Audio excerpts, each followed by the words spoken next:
Alors, pourquoi cette attaque globale est axée plus particulièrement sur la France et pourquoi tout va si vite en France? Les jeunes aujourd'hui n'ont pas connu autre chose, mais les gens à partir d'un certain âge connaissent la France sous un autre jour que celui qui nous mène actuellement et constatent une différence absolument énorme. Et il y a une raison particulière à cela. Alors, tous ceux qui ont un certain âge ont bien vu que depuis que Sarkozy est arrivé, ça a été en l'espace de 2 règnes entre Sarkozy et Hollande. Sarkozy, à peine arrivé, ça a été déjà de nous retirer notre armée en la mettant entre les mains de l'OTAN. Peu de temps après, c'était le traité de Lisbonne pour absolument nous mettre sous les lois européennes alors qu'on avait dit non. Et puis maintenant, Hollande, c'est jusqu'à l'état d'urgence et la dictature et les lois sur le renseignement qui permettent d'espionner la vie privée des gens, etc. C'est-à-dire que toute la valeur française, toute notre société française est en destruction totale sous seulement 2 mecs, Sarkozy et Hollande. Et il y a une raison particulière à ça. Cette raison que je vais exposer va être plus particulièrement bien perçue par les gens qui s'intéressent à la spiritualité et par les gens qui s'orientent sur la physique quantique. Je vais donc offrir une explication sur le fait que la France soit la cible privilégiée du nouvel ordre mondial. C'est le pays qu'il faut détruire, abattre, et c'est ce qui est en train de se passer malheureusement. Pour cela, je vais employer un mot pas très connu, qui est le mot égrégore. Bon, je l'emploie parce que Victor Hugo l'a fait avant moi, et petit à petit, ce mot commence à rentrer dans les dictionnaires, donc il est admis. Et pour définir ce qu'est un égrégore, on peut appeler ça aussi un courant de pensée ou une entité psychique. Dans la tradition hermétiste, un égrégore, c'est quelque chose de véritablement vivant. C'est quelque chose de presque physique, d'indépendant de ceux qui y participent et qui le créent. À savoir, en Inde, il existe des groupes de certaines formes de yoga où les gens se réunissent et pensent, ou font des prières, ou pensent tous d'une certaine façon, avec la croyance qu'en étant de nombreuses personnes à partager une même idée ou une même volonté, ça crée un courant de pensée qui participe d'un courant qui se promène sur la planète et qui atteint d'autres gens. Curieusement, ça a été démontré par l'histoire, avec les inventions, les chercheurs qui ont fait des recherches en matière des inventions. On a découvert qu'effectivement, très fréquemment, des inventions avaient été découvertes presque simultanément par des gens ne se connaissant pas, n'ayant pas pu copier l'un sur l'autre, à des distances très grandes. Il y a une multitude de démonstrations de cette forme existante de courant de pensée qui fonctionnent sur la planète, qui font partie de notre atmosphère. Et puis dans cette tradition hermétiste, il y a cette croyance très forte qui a quand même donné lieu à tout le monde alchimiste, qui a perduré durant des siècles sur des textes anciens, et curieusement des textes qu'aujourd'hui les gens qui travaillent dans le domaine de la physique quantique sont en train de justifier, et eux-mêmes sont les premiers étonnés de découvrir à quel point ces textes étaient justes, alors que ce sont des manuscrits, des textes extrêmement anciens, pas toujours clairs à comprendre, et maintenant ils comprennent pourquoi les alchimistes leur donnaient tant d'importance. Donc cette notion, aujourd'hui, semble complètement démontrée. Et en tous les cas, l'important c'est que ceux qui croient qu'elle existe, veulent à ce moment-là la détruire, ou en détruire certains égrégores et pas d'autres. Et donc c'est ce qui nous permet une explication qui a aussi sa logique, à savoir toute la civilisation humaine, depuis son origine, a toujours fonctionné sur le schéma de la loi du plus fort, sur le schéma de dominant-dominé, et donc de l'exploitation de l'homme par l'homme, et sous une forme qui a toujours été admise, qui est celle de l'esclavage. Or, l'esclavage a existé dans absolument toutes les civilisations. Et donc, on peut rechercher chez les Grecs, les Romains, on peut chercher avant chez les Étrusques, on peut chercher en Chine, on peut chercher dans tous les endroits du globe. La notion d'esclavage a toujours existé. Et donc, ça, c'est un égrégore. C'est-à-dire que des gens naissent en étant esclaves, ils ont des enfants. à qui, inconsciemment, ils vont transmettre les mœurs, le rituel, la position, etc., en ayant accepté par avance cette condition d'esclave. Et donc, ils ont des enfants à qui ils transmettent cela. Et donc, il y a un courant de pensée général sur la planète qui fait que les gens acceptent une forme de condition, acceptent d'être soumis à cette condition. Et il y a donc aussi ceux qui dominent, qui sont moins nombreux, et on voit, quand on étudie l'histoire, qu'ils sont de moins en moins nombreux. Ça veut dire qu'ils dominent de plus en plus, c'est-à-dire que peu de gens dominent un plus grand nombre. Et ça, on le voit aussi à travers l'histoire, avec la réduction des pays, avec la réduction des langues, on voit que tout se resserre, tout se referme, il y a de moins en moins de pays, de moins en moins de langues, de moins en moins d'ethnies, etc. Et donc ceux qui dominent acquièrent un pouvoir de plus en plus grand, des richesses de plus en plus grandes, et ils veulent exploiter de plus en plus les autres. Et donc toute la civilisation humaine a fonctionné sur cette base.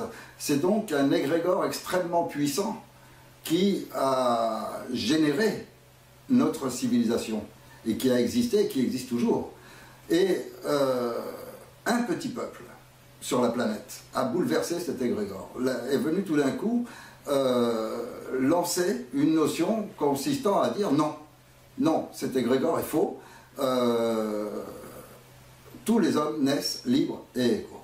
C'est la Déclaration des droits de l'homme au mois d'août 1789. Ce petit peuple français, en lançant ça, a lancé un égrégore, un nouvel égrégore.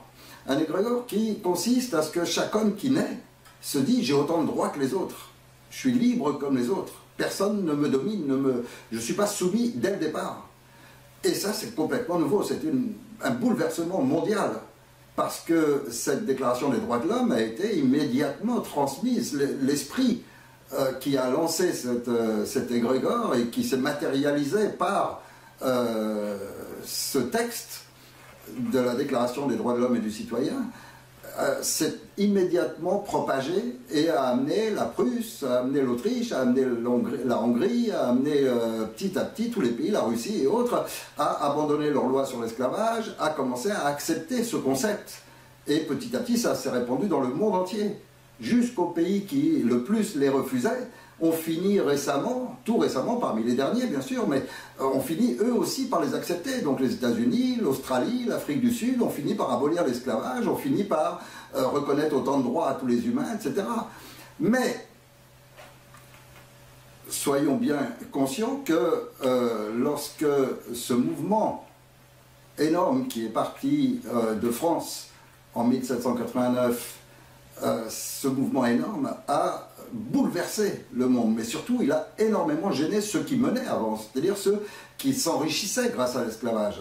Et donc ces gens-là, qu'est-ce qu'ils ont fait? Ils ont immédiatement voulu contrer ce principe. Ils ne pouvaient pas, c'était trop puissant, c'était trop fort. Quand la Déclaration des droits de l'homme est sortie, en fait, ça germait depuis très longtemps, et lorsque c'est sorti, eh bien, ils ne pouvaient plus aller contre. Alors ce qu'ils ont trouvé, c'est mettre en place la République, qui leur permettait de donner l'illusion de démocratie, tout en conservant l'essentiel du pouvoir. Et donc tous ces gens qui étaient les nouveaux riches, tous ceux qui s'enrichissaient essentiellement par l'esclavage, donc déjà tous les descendants des Templiers qui se sont mis ensuite dans la franc-maçonnerie, sont été les premiers à occuper les postes clés, à prendre toute la position en disant oui, je suis pour les droits de l'homme, à condition que je sois le plus riche, que je me fasse toutes les lois qui me permettent toujours d'être celui qui mène la barque, et puis de trouver les moyens discrets pour quand même exploiter les gens.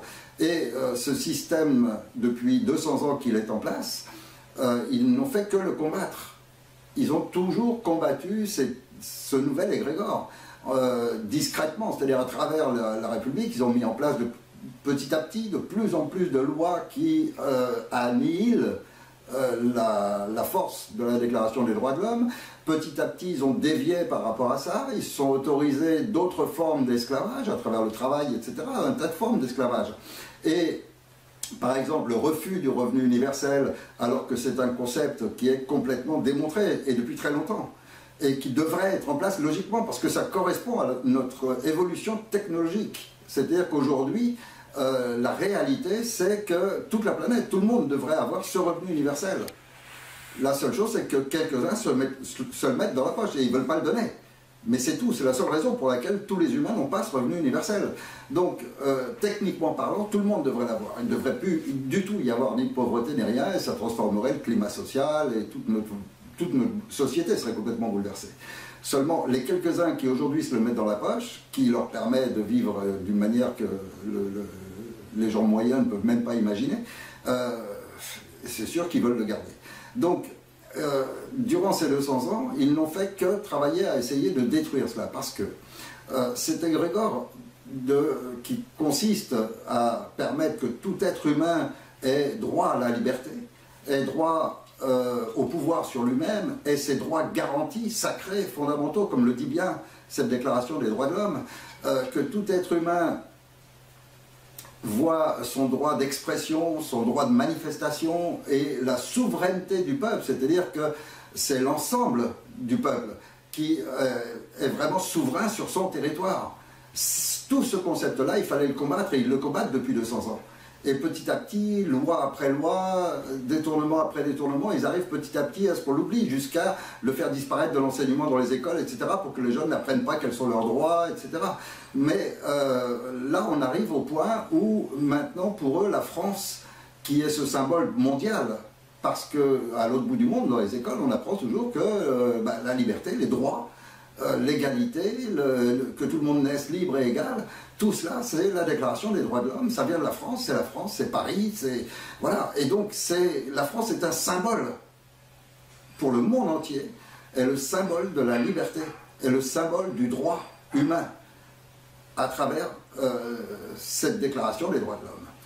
Alors, pour eux, il est essentiel de détruire la France. Il est essentiel de détruire cette image, de détruire ce symbole pour attaquer cet égrégore, pour le faire disparaître, pour que les gens acceptent leur position. Et on voit comment ils procèdent, ne serait-ce qu'il suffit de voir par exemple l'école. C'est absolument extraordinaire ce qui se passe en France. Aujourd'hui, au lieu d'apprendre à un enfant son droit qui est basique, qui est la déclaration des droits de l'homme, donc qu'il naît libre et égal. Non, aujourd'hui à l'école, on leur apprend à être soumis. C'est-à-dire tout le contraire de la nature humaine d'abord, et tout le contraire de cette déclaration des droits de l'homme. Tout l'enseignement consiste à leur dire « tu dois être soumis à l'autorité ». Et c'est terrible, c'est monstrueux ce qu'ils sont en train de faire aux enfants. On les conditionne dès le jeune âge, ça commence à l'école, ce qu'ils appellent l'éducation civique, ou je sais pas, ils trouvent des nouveaux mots, etc. Pour leur dire qu'ils sont dans un système, il y a des règles, ils doivent respecter ce qu'il y a en haut, et eux ils sont en bas, donc forcément. Et donc ils doivent, à chaque fois qu'on dit un mot, respecte l'autorité, on est en train de lui dire, voilà, toi t'es en bas, t'es petit. Et au-dessus de toi, il y a l'autorité, les politiciens. Donc, cette attaque se fait bien sûr par l'éducation nationale, se fait de multiples façons, mais là elle se fait aussi par la destruction du pays, et ça, je ne vais pas revenir dessus, je crois que maintenant tout le monde est conscient que la France est en train d'être bradée, vendue morceau par morceau, institution par institution, la poste, l'énergie, enfin absolument tout y passe petit à petit. Et donc la destruction prochaine, très prochaine de la France va permettre de détruire cet égrégore, de détruire cette notion de liberté, et que chaque être humain va pouvoir accepter son statut d'esclave. Et ça commence déjà maintenant. Aux États-Unis, on a commencé à faire accepter aux gens qu'on leur met une puce comme aux chiens maintenant. C'est-à-dire qu'ils naissent et on leur met une puce électronique comme aux chiens, pour pouvoir ensuite les contrôler par ordinateur, les surveiller, etc., etc. Et les gens l'acceptent. Ils sont soumis. C'est absolument fabuleux d'imaginer que ces hommes qui ont créé la Déclaration des droits de l'homme, aujourd'hui acceptent d'être soumis à cela. Et c'est en train de se répandre dans le monde entier, c'est en train de se répandre ce qu'on appelle la puce RFID. C'est un concept, elles sont fabriquées, on commence à en mettre à plein d'humains, etc., etc. C'est vraiment la destruction de la notion de liberté, la notion du droit, la notion du droit sacré, fondamental de l'être humain, est en cours d'être détruite. Et donc, ce qu'il faut pour eux, c'est abattre complètement le symbole de cela. Et le symbole de ça, c'est le fondateur des droits de l'homme, c'est-à-dire la France, le peuple français. Et donc ce peuple français, pour le détruire, il y a tout ce qui se passe, c'est facile. Déjà on amène une autre culture dedans, ensuite on amène de quoi motiver cette autre culture pour créer une guerre civile, et puis bon, la suite on est en train de la vivre.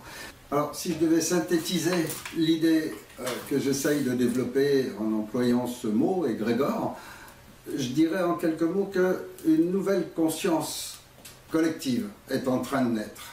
Et que, à mon avis, Internet a joué un rôle absolument énorme pour l'ouverture de cette conscience. Et là, on est dans la phase où maintenant il y a une partie de la population qui rejoint cet éveil de conscience. Donc il y a 200 ans, le peuple français a déclenché une nouvelle entité psychique, une nouvelle conscience sur toute la planète, qui est celle de la liberté, du droit dès la naissance à être égal et libre. Et aujourd'hui, un peu plus de 200 ans après, c'est encore ce peuple français qui a la possibilité, l'opportunité d'achever ce qui a été commencé il y a 200 ans, d'achever vraiment, d'en faire une totale réalité. Et donc je crois que si nous, le 10 juin, peuple de France, peut-être appuyé par d'autres peuples qui vont venir nous rejoindre ce jour-là, peut-être appuyé par des gouvernements, parce qu'il y a des gouvernements dans le monde qui refusent l'hégémonie américaine, qui refusent ce nouveau monde barbare qui veut se mettre en place, qu'ils appellent le nouvel ordre mondial.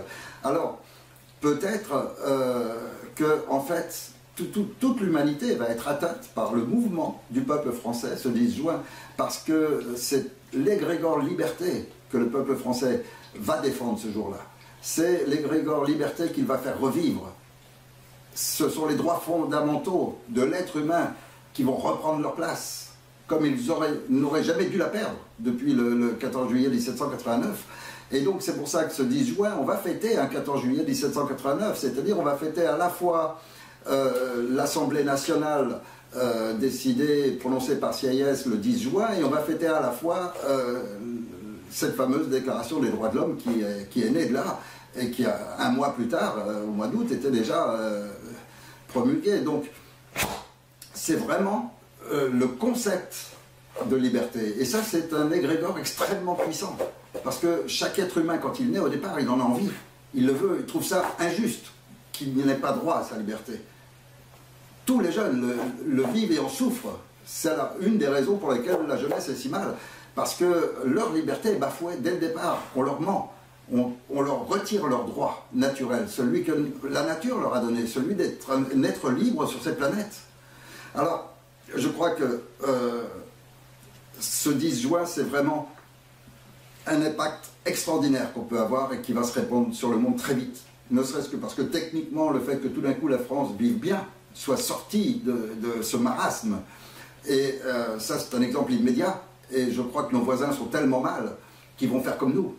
Je crois que vraiment, c'est la liberté de l'être humain que ce 10 juin, on va pouvoir faire revivre. Alors on va sûrement ensuite reprendre cette déclaration des droits de l'homme et peut-être la moderniser un peu au niveau du langage, mais surtout prendre le temps de l'expliciter, c'est-à-dire la réintroduire dans l'enseignement, la réintroduire dans la vie, que chacun connaisse ses droits, que chacun sache qu'il est absolument protégé, qu'il a des vrais droits, qu'il est réellement libre et égal avec tous les autres. Et ça me paraît absolument essentiel. Donc le 10 juin, on va vraiment défendre une valeur encore plus noble que seulement sauver notre pays. On va défendre cet égrégore de liberté.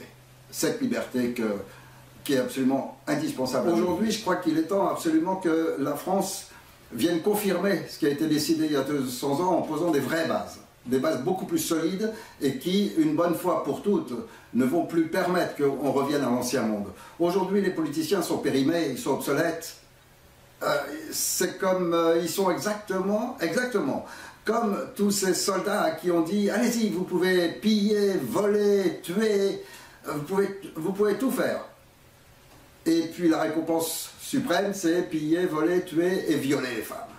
Et alors là, les soldats enthousiastes, ils vont en courant. Et ça, il y en a eu tout au long de l'histoire. Et aujourd'hui, ça continue, on les appelle des migrants et on les envoie déferler sur l'Europe.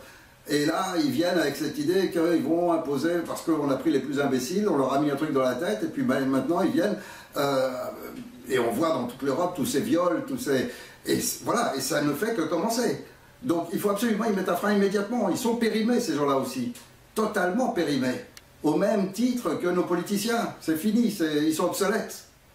Et donc, cette nouvelle conscience qui est en train de naître, il faut vraiment maintenant qu'elle soit appuyée par tout le monde. Il faut que les gens arrêtent d'être manipulés. Quand les agriculteurs sont en désespoir total, et c'est logique qu'ils le soient, il faut qu'ils ne se fassent pas manipuler par des syndicats politisés et autres qui les emmènent en bateau à faire des manifestations ridicules et qui servent à rien, à faire des pétitions, à faire... Arrêtez tout ça, c'est fini.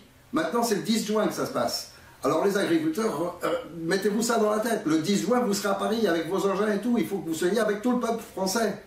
Et je veux dire la même chose aux routiers.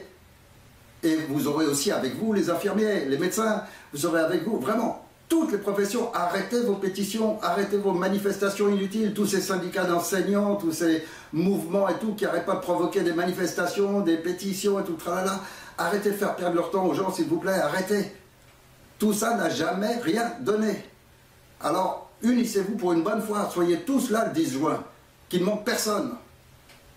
Et là, effectivement, cette nouvelle conscience, elle va vraiment prendre vie. Et c'est encore au peuple de France de la lancer. Et je vous garantis que le lendemain, ce sera en Espagne, ce sera en Italie, ce sera partout. Et enfin, on pourra commencer à vivre en paix.